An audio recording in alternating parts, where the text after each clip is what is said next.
Good afternoon. My name is Kelsey Cox, and today I'll be speaking to you about uniforms in public schools. Uniforms in schools have been around since the 16th century in England. This tradition of the uniform was carried over to the United States, but was mainly only seen in private institutions. Over the past couple decades, however, uniforms have been making their way into public schools, and as many of you know, school uniforms have become a fierce topic of debate. Two of the main reasons that people are for the uniform is because it has fewer discipline problems and cuts down on bullying.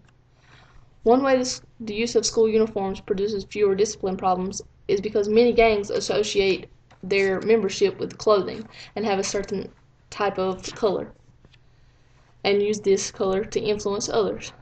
Often, designer clothing may increase the chances of theft, and when there is theft, there is also physical violence. This, with the uniforms, cuts down on the violence.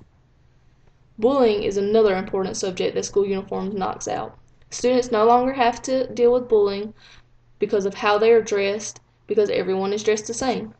This also makes the learning environment more productive. However, with every topic of debate, you have the cons. The cons with this subject are affordability and lack of individuality.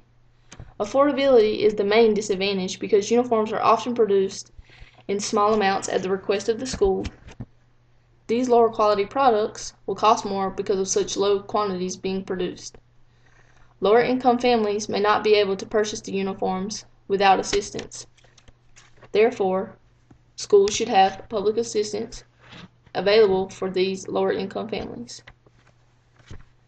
Many believe that the lack of individuality brought on by uniforms can be a hindrance to development. While growing up, kids develop confidence and personalities, often by means of having input on their clothing choice. Many of you who have smaller children understand this because lots of kids, they love to pick out their own clothing when they're younger, once they get to the age that they understand that they can do that for themselves. Even if it is shoes on the wrong feet and things of that nature. But as you can see, there are both positives and negatives when it pertains to school uniforms. In the end, the positives seem to outweigh the negative. One of the biggest positive things are safety and the cut down on bullying. When everyone is dressed the same, it makes it easy for officials to spot someone who shouldn't be in the school. While also being dressed the same reduces the number of cliques and student stereotyping and judging others based on clothing.